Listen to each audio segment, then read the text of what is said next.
Good afternoon. This is All India Radio and I'm Anuja Kumar with the Midday News.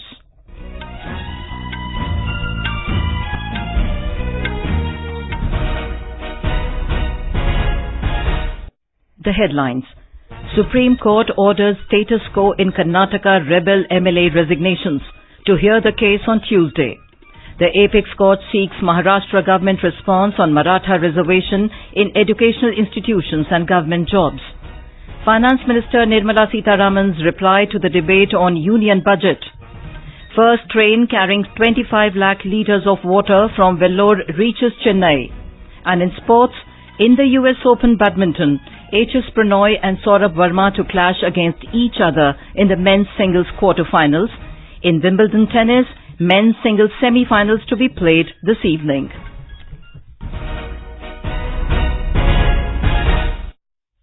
The Supreme Court has directed Karnataka Assembly Speaker K.R. Ramesh Kumar to maintain status quo as on today with regard to resignation and disqualification of 10 rebel MLAs. The matter would be heard again on Tuesday, 16th of July. The Apex Court asked whether the Speaker had the power to challenge its order while hearing a plea moved by the Speaker against the top court order asking him to take a decision on the resignation of 10 rebel MLAs yesterday. A bench headed by Chief Justice Ranjan Gogoi concluded hearing on a bunch of pleas moved by the Speaker and the rebel Congress and JDS MLAs. The MLAs told the bench that the Speaker had not taken any decision on their decision to step down, adding that he had no immunity with regard to the acceptance of the resignations. However, the counsel appearing for the Karnataka Assembly Speaker said he was constitutionally obligated to decide on a plea for disqualification of the rebel MLAs. Karnataka Chief Minister H.D. Kumaraswamy has volunteered for a floor test in the Legislative Assembly today. During the obituary reference, the Chief Minister said owing to the situation arising out of resignation of Congress and JDS MLAs, he is willing to face the floor test and asked the Speaker to fix a date for this. Union Minister Narendra Singh Tomar today said that Speaker of Karnataka Assembly should play an unbiased role in the ongoing political crisis in Karnataka. Talking to reporters outside Parliament, Mr. Tomar said the Speaker should verify the resignation letters of the MLAs who met last evening. He said the situation in the state is the internal matter of Congress and JDS and BJP has nothing to do with it. The Supreme Court today sought the Maharashtra government's response on pleas challenging a Bombay High Court order that upheld the grant of reservations to the Maratha community in education and jobs. A bench headed by Chief Justice Ranjan Gogoi did not stay the Bombay High Court order upholding the constitutional validity of the Maratha quota law, but made it clear that the aspect allowing the reservation for Marathas with a retrospective effect from 2014 would not be made operational. The bench was hearing two appeals, including one filed by J. Lakshman Rao Patil, challenging the High Court order that upheld the constitutional validity of the quota for the Maratha community in education and government jobs in Maharashtra. The Bombay High Court in its June 27th order had said the 50% cap on total reservations imposed by the Supreme Court could be exceeded in exceptional circumstances. It had also accepted the Maharashtra government's argument that the Maratha community was socially and educationally backward and it was duty-bound to take steps for its progress. The High Court's verdict came on a bunch of petitions challenging the Maharashtra government's decision to grant 16% reservation to Marathas.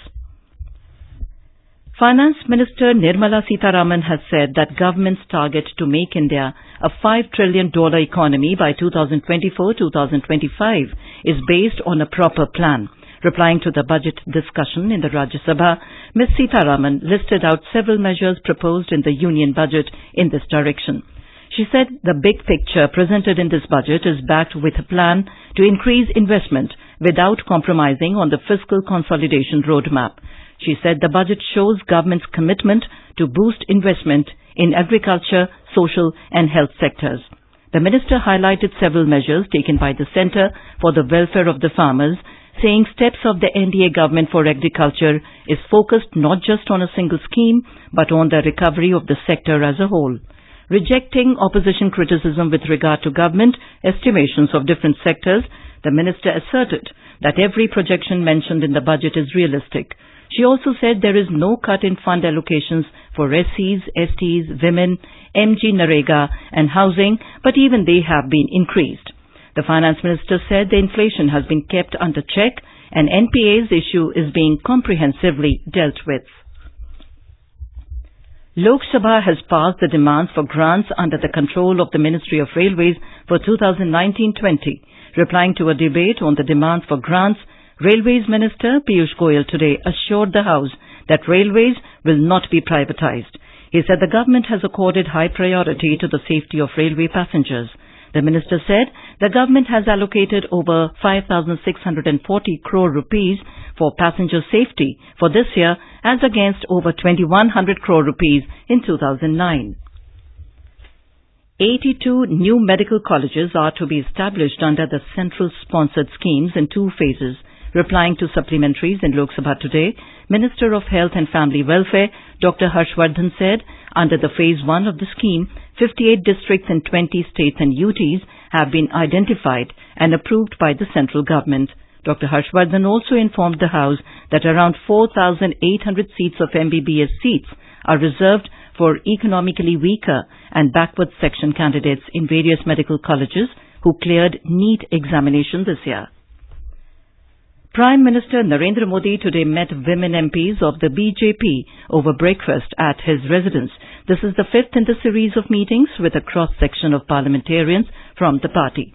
The party's MPs have been divided into 7 groups, and Prime Minister has already met party parliamentarians belonging to the OBC, SC and ST categories and those who were ministers once.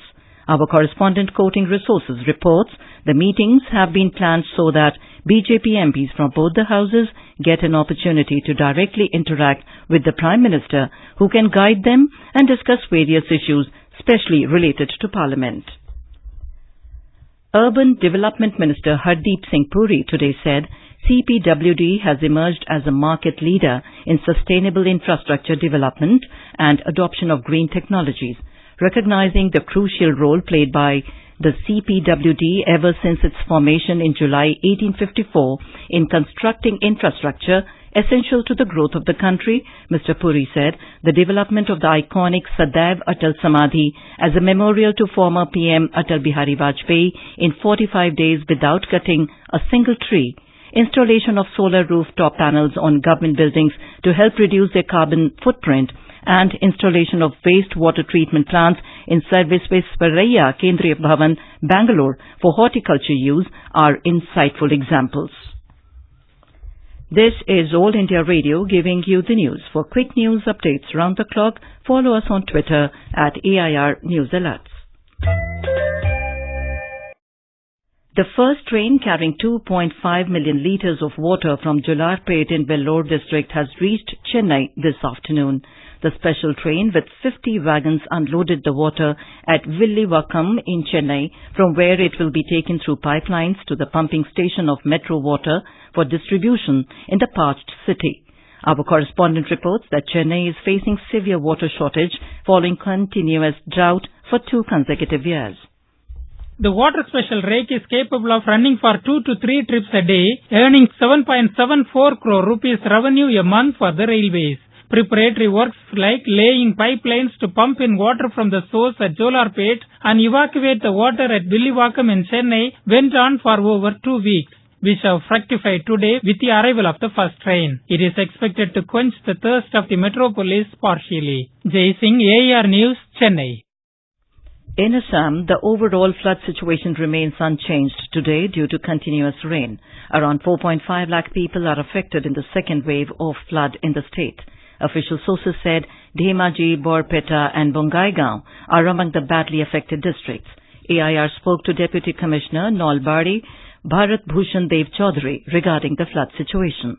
More than 55 villages are affected now, and almost 800 hectares of cropland, including fisheries and animals, are badly affected. And there are serious erosion at various points of the river, and the people have been shifted to the relief camps set up in different parts of the district. Floodwater also inundated around 40% of the World Heritage Site Kaziranga National Park. NDRF and SDRF teams have been deployed for rescue works, and essential food items are also being distributed by the local administration. In West Bengal, normal life has been severely affected in districts of North Bengal due to continuous rains since last couple of days. Several areas at Duar's Mayanaguri under Alipurdwar and Jalpaiguri districts have been inundated. In Uttar Pradesh, Meteorological Department has predicted heavy to very heavy rainfall in eastern part of state in coming 24 hours. A report. In the state capital Lucknow, continuous rain from last 3 days broke record of last 59 years. City areas in many districts are flooded due to torrential rain from last 72 hours. Waterlogging and falling of trees on roads have disrupted traffic. In many districts, schools have been closed till Sunday due to torrential rain. At least 14 people lost their lives in rain-related incidents. Sushil Chandra Tiwari, AIR News, Lucknow. Meghalaya has been continuously receiving heavy to very heavy rainfall since last week. A report. Heavy rainfall is still continued in many parts of the state. The number of water bodies are flowing above the danger level. The situation is also grim in the low-lying areas of the West Garo and Khasi Hill districts, as many rivers are flowing above the danger mark and people living in low-lying areas have been advised to evacuate. Several villages in the districts have been cut off from capital Shillong as roads were damaged in a flash floods. Government is carrying out survey of the areas affected for relief assistance. Sameer Verma for AIR News, Shillong. In Karnataka, volunteers in Dharwad are putting all their efforts like water warriors to rejuvenate water bodies in the district. Their efforts are also bringing awareness and hope for tomorrow. A report. Jirgewad, a tiny hillock just 25 kilometers away from Dharwad, witnessed the dedication of 10 volunteers who offered their services for 12 days to clean up 2 unused wells. This kind gesture of water warriors triggered empathy in the village elders who had thrown cold water in the beginning. Prabhakar, a graduate hails from Jirgewad, planned the water mission, motivated friends and decided to clean up 2 wells unused for almost 2 decades. Out of 2 unused wells, 1 well contained sweet water. Gurudat Deshpande, who is one of the team members, shared his thoughts with Akashvani on how the foolproof action plan materialized. Every morning from 6 to afternoon 1 continuously for 12 days, almost 10 volunteers offer the dedicated service in the village of Jirgewad to clean up the wells. A dumping yard has been turned into a portable water pond is the talk of the village now. Apart from conserving water bodies, these efforts also bring water awareness among the youngsters. Jayanti KY reporting from AR, Dharwad. Moving on to sports, in the US Open badminton tournament, HS Prannoy and Sourabh Verma set up an all-Indian clash against each other in the men's singles quarterfinals. Prannoy, seeded second, fought for exactly an hour to quell the challenge of Korean Kwang Hee-hyo 21-16, 18-21, 21-16 in the second round last night. Earlier, Sourabh too had to toil hard to get past young compatriot Lakshya Sen 21-11, 19-21, 21-12 in another second round duel that lasted 53 minutes. Their respective wins mean that a slot for an Indian is assured in the last 4 rounds. And in Wimbledon Tennis, in the men's singles semi-finals today, Roger Federer will face Rafael Nadal, while Novak Djokovic will meet Roberto Bautista Agut. In women's singles, Serena Williams will take on Simona Halep in the summit clash tomorrow. In the semi-final last evening, Serena Williams made light work of Barbara Strichova to reach the final and stand 1 win away from a record-equaling 24th Grand Slam title. And now, before we end the bulletin, the headlines once again. Supreme Court orders status quo in Karnataka rebel MLA's resignations to hear the case on Tuesday. The Apex Court seeks Maharashtra government response on Maratha reservation in educational institutions and government jobs. Finance Minister Nirmala Sitaraman replied to the debate on union budget in Rajya Sabha. First train carrying 25 lakh litres of water from Vellore reaches Chennai. And in sports, in the US Open badminton, HS Prannoy and Sourabh Verma to clash against each other in the men's singles quarterfinals. In Wimbledon Tennis, men's singles semi-finals to be played this evening. And with that, we end the Midday News.